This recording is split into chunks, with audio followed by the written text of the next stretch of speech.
Welcome back to Dream Daddy. So, let's see, in the last one we went to a dad's barbecue with everyone in the cul-de-sac, and we kind of met everyone again, and we just made a dad book profile so we can start messaging our favorite dads. And as I said in the last one, I'm going to try to, date around with multiple dads until I find one that I really want to settle on and commit to. So yeah, here we go. We have the chance to message one right now, I think. You guys know that I've been loving Robert, so I think we should message him first. Okay, let's see what happens. I feel like he might be way too cool for me, but, I might as well take a shot. And also he's hot, so...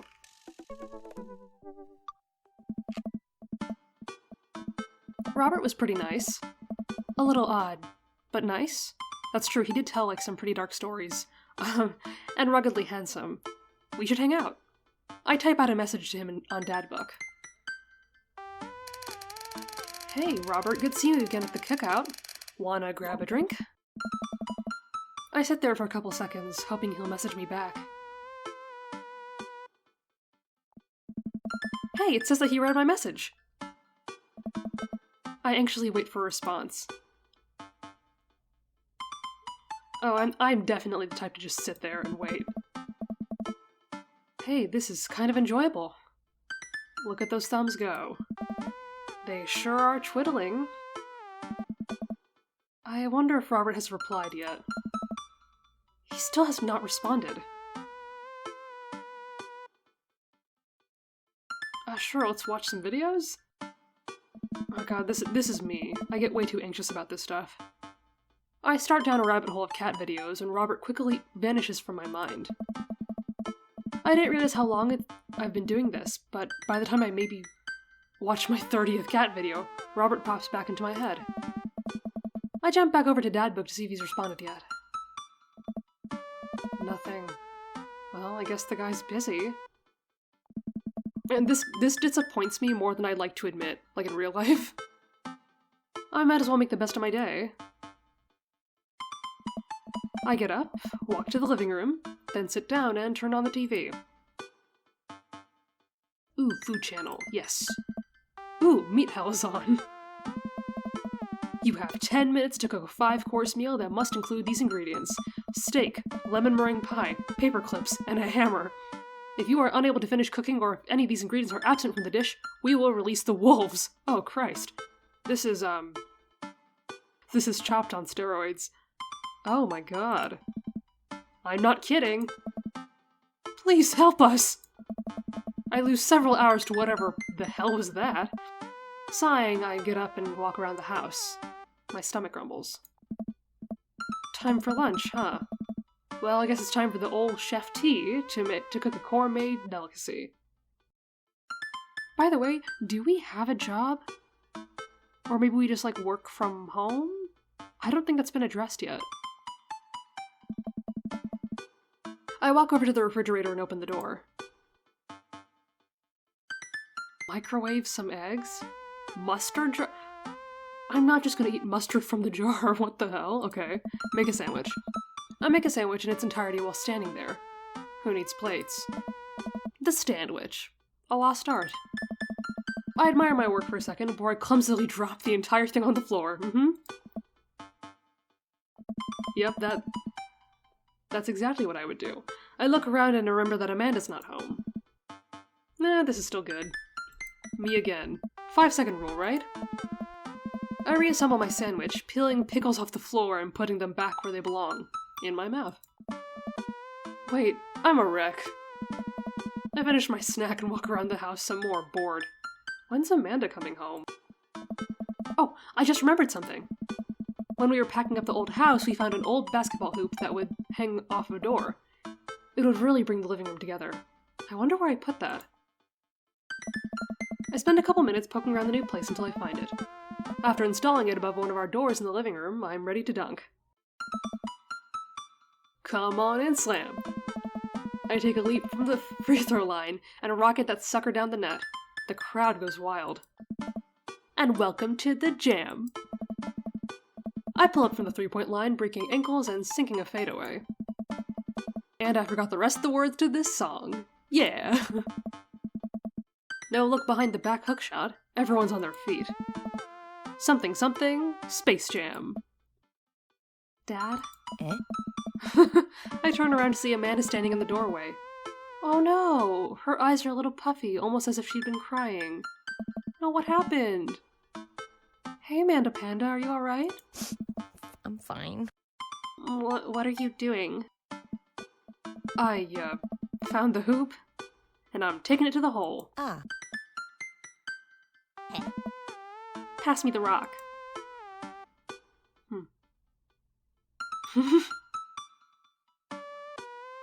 I don't know what any of these mean.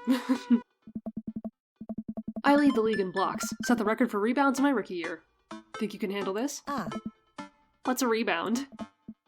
Oh, when someone misses a shot and the other players try to retrieve it. That's a... Yes! Just kidding!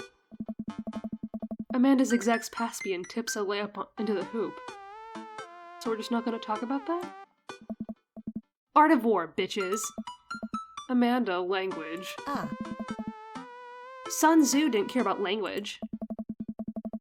I would argue that Sun Tzu cared very much about language, so once you write something as timeless as the Art of War, you're allowed to swear. Amanda sticks her tongue out and dunks for another 2 points. Seriously though, are you okay? You look like you've been crying. Oh. Oh, dude, I'm cool. I just saw this really cute dog on the way home and it let me pet its belly. I couldn't contain my emotions. Yeah, okay.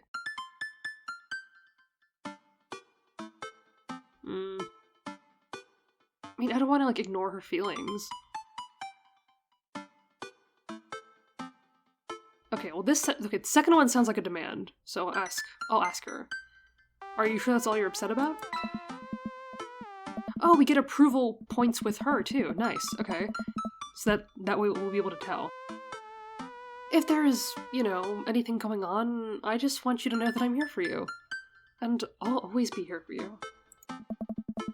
Whether you need a shoulder to cry on or a strong dad to go kick someone's butt, I'm only a phone call away. Ah.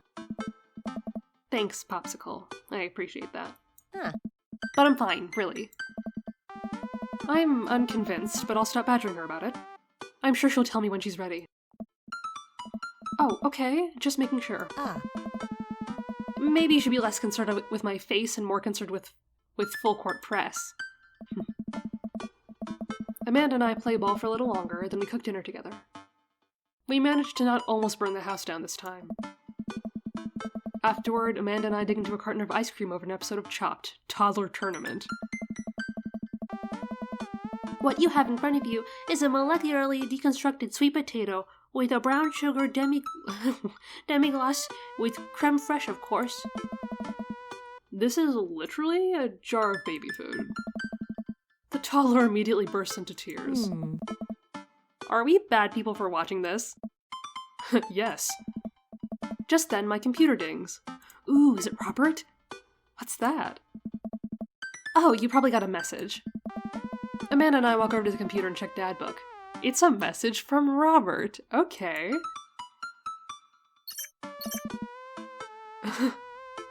You up? WID. What does that mean? What you doing? What am I doing? You're just chillin'.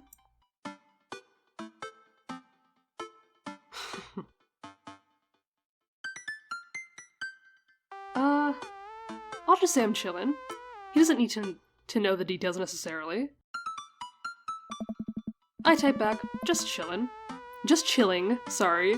Amanda deletes the G and hits send. It'll make you look cooler. See, I wish I had a friend like this that would just, sit by me and tell me what to text guys. A couple moments pass by. Another message pops up. Wanna grab a drink? Hey, that means he wants to hang out.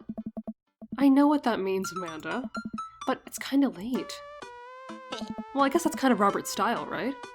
Come on, Pops, live a little. I am living. With ice cream and traumatized toddlers. Huh. Well, it's your life, but I think you'd have a lot of fun tonight. You are trying to get to know your neighbors better, aren't you? Fine. I type back a message to Robert asking him for the details, and he tells me to meet him at Jim and Kim's, just like the first time. Well, don't wait up for me. I never do. I throw on a nice jacket and run out the door. It's only a short walk to Jim and Kim's, and it's a beautiful night. Oh yeah, sorry if you hear, like, people talking in the background. For some reason, someone decided to just stand right outside my window and talk to their friend, so just, you know what, it'll provide, ambiance. I walk into the bar and see the usual crowd of barflies drinking beer and watching sports. I spot Robert at the back of the bar and wave hi as I walk over. Hey man, how's it going? Hey buddy. Oh, of course you're here too. Ahoy there, Skipper. Robert and Mary are here? Uh-oh. I brought Mary along. Figured we needed a drinking buddy. See, this is... okay. If I date Robert and Joseph at the same time, it's gonna be weird. Right? Or maybe I'm there for the drama. I don't know. Oh man, I was excited to get to know Robert a little better. Now I have to deal with this weird married lady making passes at me. Ugh. Don't look so scared, kiddo. We're just having a drink. Oh.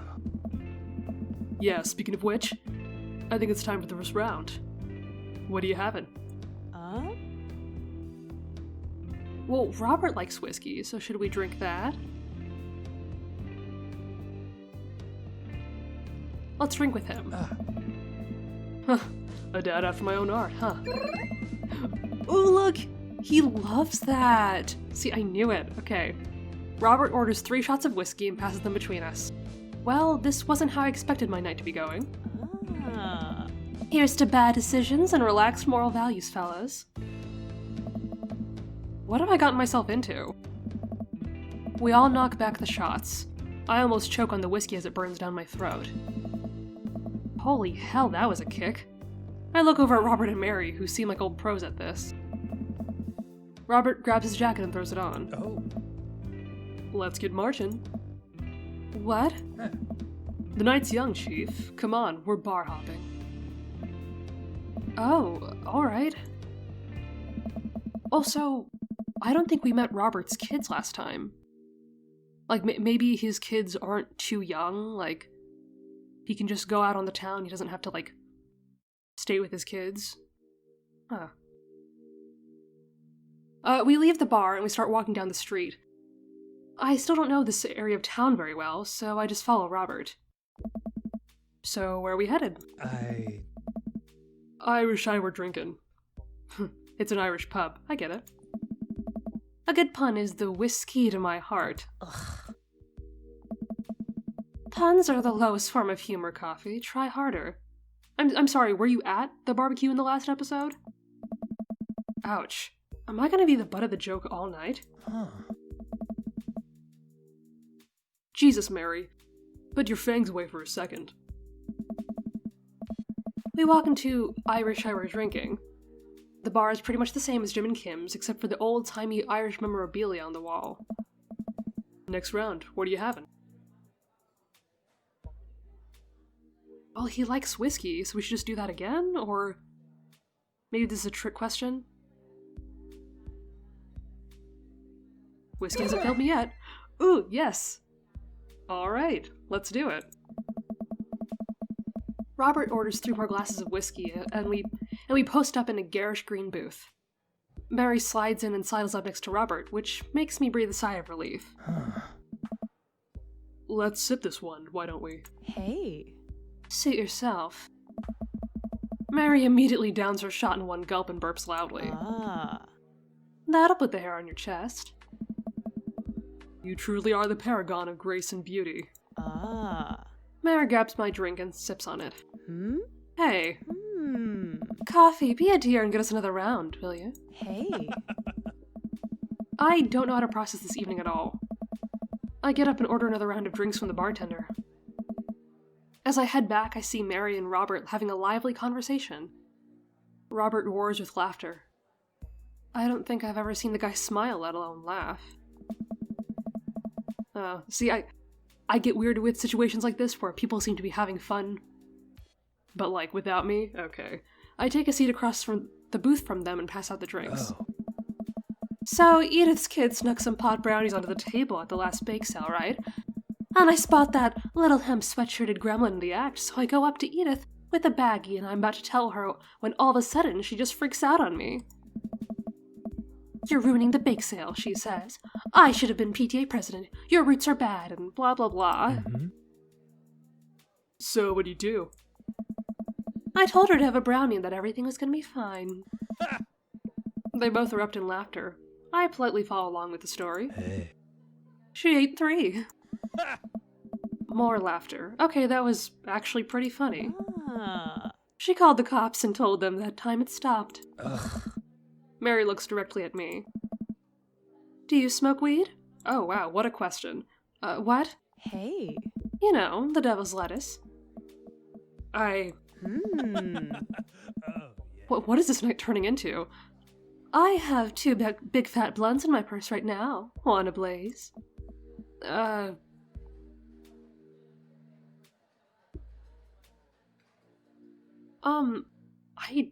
What the hell is going on here? What do I say?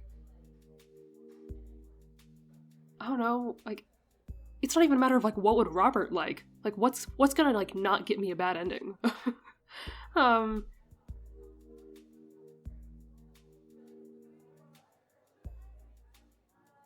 I think you with the feds could be pretty funny. I worked hard for what I have, and no 2-bit corner boy's gonna drop the dime on me. Oh. Okay. So you take what you're pushing somewhere else, and I'll keep running my business the way I want it to run. What? Remember, you come at the king, you best not miss. What's happening? I don't think I like this answer. Jesus, kid, dial it back. Oh, but he still liked it, though. Hey. Okay. Oh, that was fine. I'm okay with that. Robert giggles helplessly. I'm just kidding, cowboy. Mm-hmm. Lay off the kid, Mary. He might not be used to your brand of humor. Fine. We sit around and sip our drinks, people watching and cracking jokes. After a little bit of time, I begin to warm up to Mary. Her jokes become much funnier and much less scary. But it seems like she's not going anywhere anytime soon. I just want to have some alone time with Robert. I wonder if I can get her to leave somehow. Well, I mean, we don't want to be rude.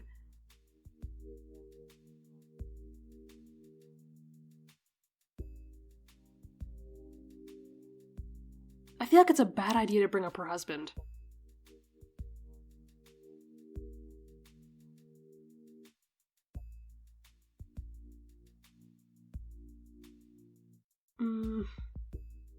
I can't decide between these 2.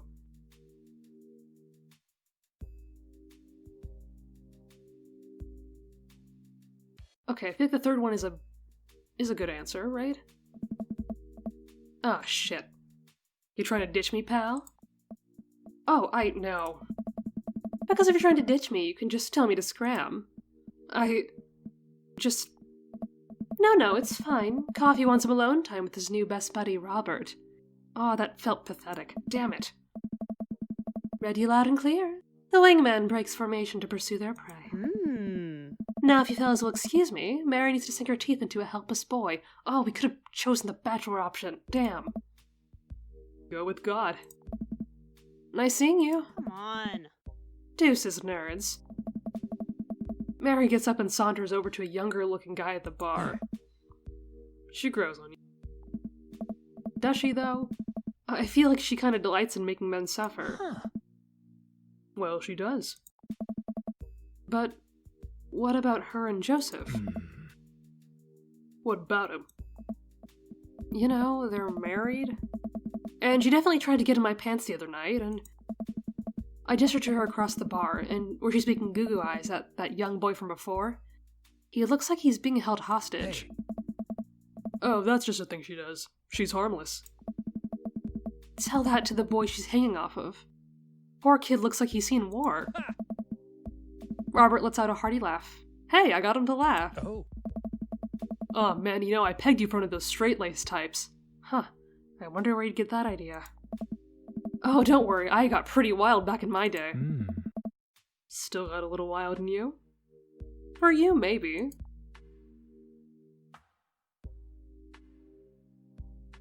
You know it.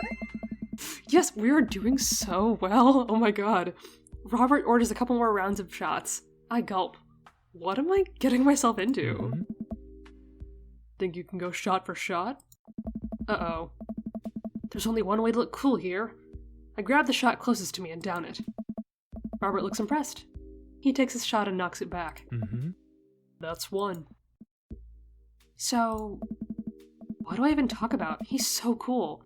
And he probably hates small talk. So how are things? Hey. I hate small talk. Okay. Too many people, and this isn't necessarily you, but too many people think that they have to fill the dead air with noise. Personally, I think they're afraid of silence, and they're afraid of what the other person is going to think of the silence. I am liking you more and more. I feel like if you have silence in a conversation, it's not a bad thing, and with the right person, it can be comfortable, right? If you want some unsolicited advice, just learn to be comfortable with silence. What did I just say? Nothing wrong with two people sitting in silence and drinking whiskey. Oh, alright. Hey. Robert and I sit in silence and drink whiskey. I take in the rest of the bar. Patrons laughing, playing darts, spilling beer. Mary giving a hard sell to that young man, the young man pretending that he got a phone call from one of his friends. Maybe silence is nice sometimes. So, you ever kill a man? Oh, sorry? I choke on my drink. Excuse me? Watch the life drain out of someone's eyes. It's not just their life, It's their hopes and dreams draining away. Every memory and experience they've ever had. Gone. Why would you bring this up now? No. Hey. Great, me neither. Why you gotta play games? You're scaring me. Robert knocks back his shot and motions for me to do the same. I reciprocate. I'm just messing with you. Relax. I laugh nervously. Or am I? Stop that! I laugh nervously again. We sip more whiskey and people watch some more. Oh, people watch some more. Mary has her sights set on another man after the other one excused himself to get to the bathroom, and I assume crawled out the window. Gosh, this whiskey's hitting me hard. You betcha. Robert gets up out of the booth, shouldering his jacket. Let's roll. Sorry, whiskey. Inside voices. Let's roll. Wait, what about Mary? Brother, Mary is gonna be just fine. I look over at Mary, who's lying on the bar in front of some poor sap. She's singing happy birthday to him while he insists that's not his birthday. Okay, so we got our alone time with Robert. Nice. We make our way out of the bar and back onto the streets. I'm trying my hardest not to stumble, but man, that sidewalk is just coming right at me. I hope Robert doesn't notice me tripping over my own feet like this. Like this is the first time I've ever been drunk. Where to? You'll see. I follow Robert through street lamp spotlights until we eventually arrive at a rundown strip mall. There's a beauty salon, a sex shop, a computer repair store that looks like it's been closed for 10 years, and finally a liquor store. Wait here, I'll be right back. After a minute, Robert returns with 2 wine bottles in brown paper bags. He hands one to me. Cheers. This is actually kind of nice. He sits on the curb and drinks. He motions for me to do the same. This is really not where I expected the night to go. I take a sip. White Zinfandel? What? Nothing. I just wasn't expecting... It is delicious, fruity, and refreshing. Don't judge me. Not at all. I start to say something, think of his lecture about valuing silence earlier, and stop. I sip on my wine and watch cars drive by. Let's throw rocks at shit. What the fuck? What? Robert suddenly hurls a rock at a stop sign. The ding echoes throughout the empty parking lot. This is so weird. That felt good. He presses the stone into my free hand. Now you try. I don't know. With feeling. I look at the rock in my hand and look at the stop sign. Back at the rock. Back at the stop sign. I know it has to be done. Just like our daughter would say. I got a problem with authority. Okay, he liked that, but not as much. I hurl the rock at the sign. It sails over the stop sign right into the window of a parked car, leaving a crack. Damn it. Huh? Dude, run. Fuck.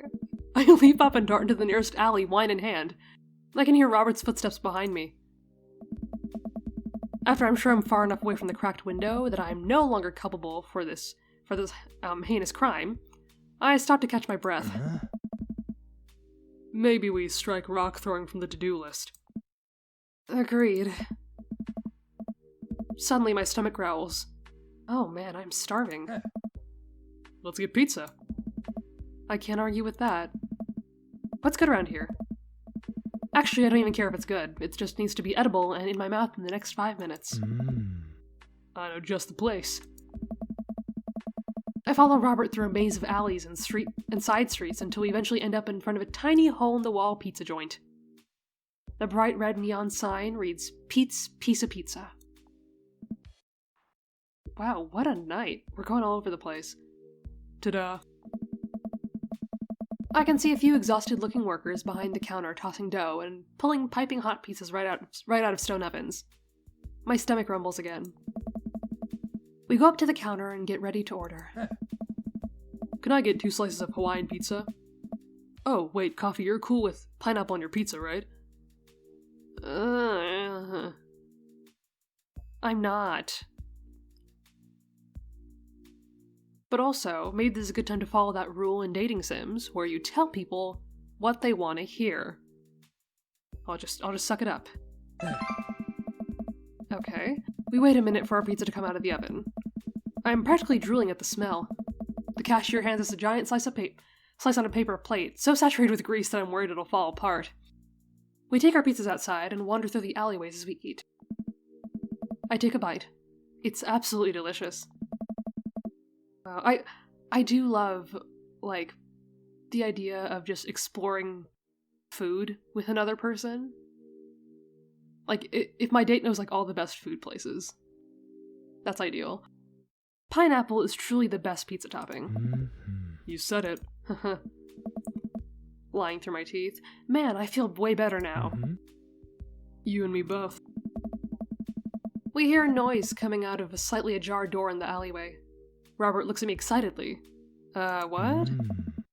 Got any more of that wild in ya? Maybe? Oh, I don't... Sure, why not? And he loves that. Okay.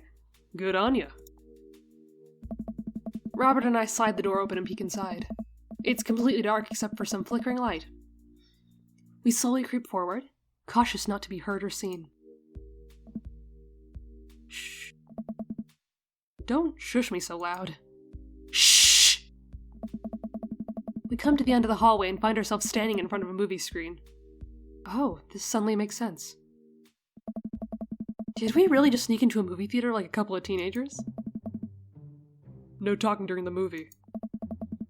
We look into the audience and are surprised to find that it's almost completely empty, save for a row of a few teenagers in the front. They look annoyed when they notice us.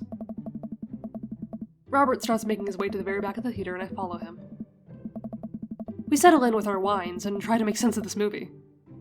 It's a romantic comedy, I think. A young man is frantically trying to get through New York to find the woman that he finally realized he's in love with. Kiss already. Oh, he's cute. There's nobody to kiss yet. You want him to kiss the taxi driver? Hell yeah. The kids down the way notice us heckling. One of them speaks up. Oh, hey, familiar face. Hey man, keep it down. Oh, damn, that's Ernest Hemingway, Hugo's kid. Ernest! Hey, Ernest, I know you, it's me! Your neighbor, hi! Ernest turns back around embarrassed. I turn back to Robert. He kiss anyone yet? It turns out that yes, he did kiss someone. He made his way out to a tiny island near New York to profess his love for a woman who for some reason knew he would be there. She tells him that they hit the jackpot. He said that they had, but I think that there was some subtext I'm missing here. Boo, love is dead. Shut up, it's beautiful. Ooh, a fan of rom-coms, I see. No, you shut up.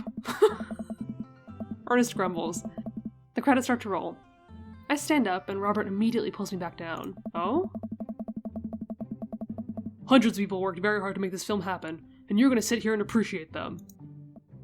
Oh, is he like secretly passionate about the arts? Okay. Look at that. Elizabeth Shelton. She worked really hard. I bet she did lots of good, wardrobe design. Thank you, Elizabeth Shelton, for this beautiful film-going experience. And Peter Anders, catering. Fed a bunch of people so that they could have the energy to do their jobs. What a guy. We let the credits roll while Robert individually thanks every member of the crew. Once it's finally over, he makes sure no animals were harmed in the making of this film. We leave the movie theater.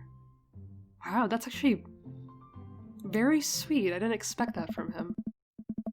We stumble into the theater parking lot, polishing off the rest of our wine.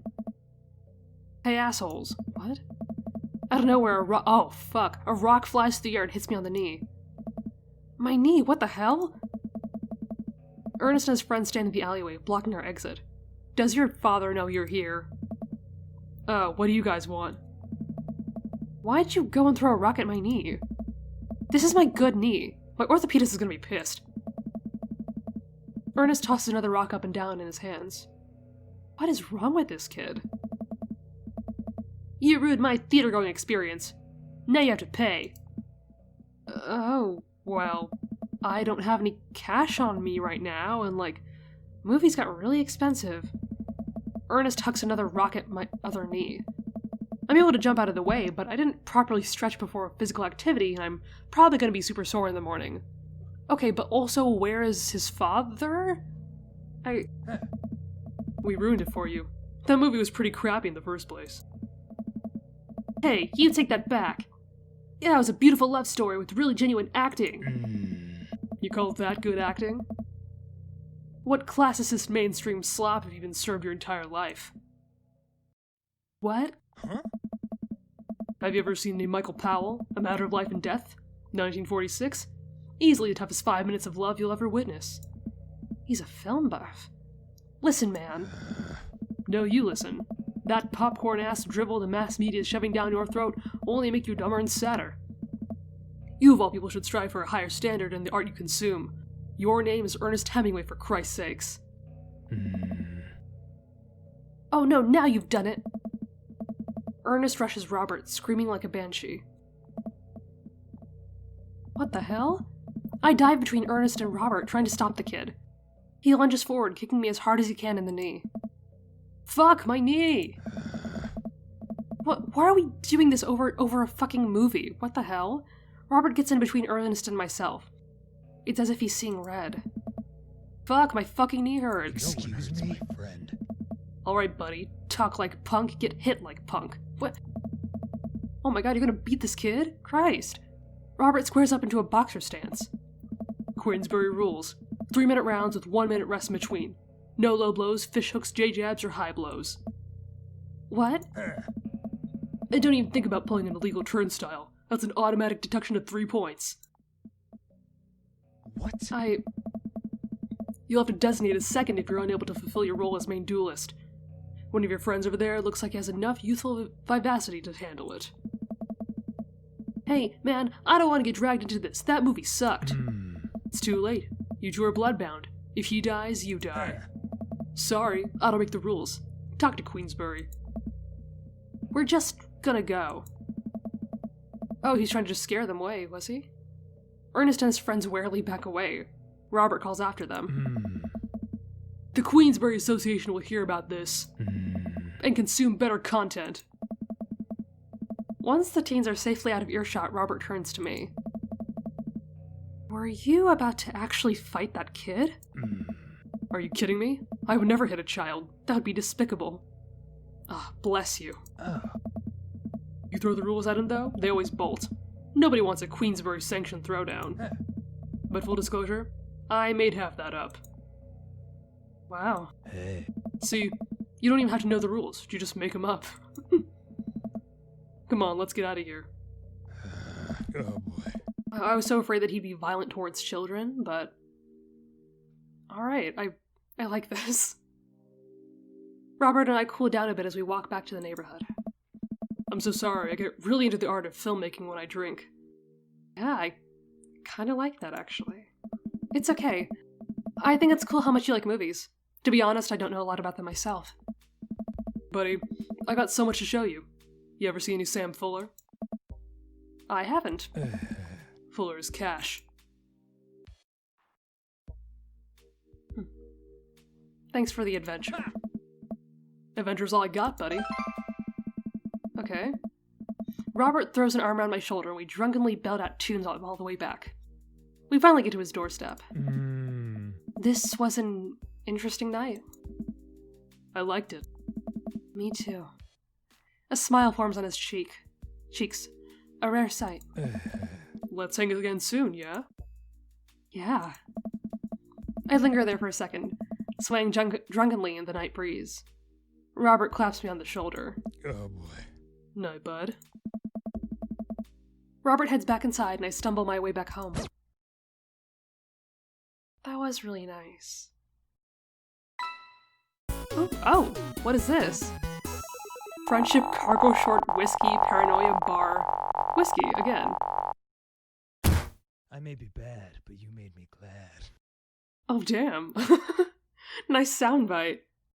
Okay, yeah, I was just about to say, like, we didn't have all of the best answers, but we got some, like, really good answers, sometimes, and we never had a bad answer.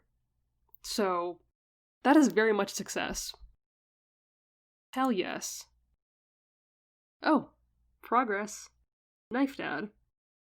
Okay. Okay, so now that we've had, a very successful first date, I think I'm gonna call it here, and maybe we'll message another dad next time? We'll see.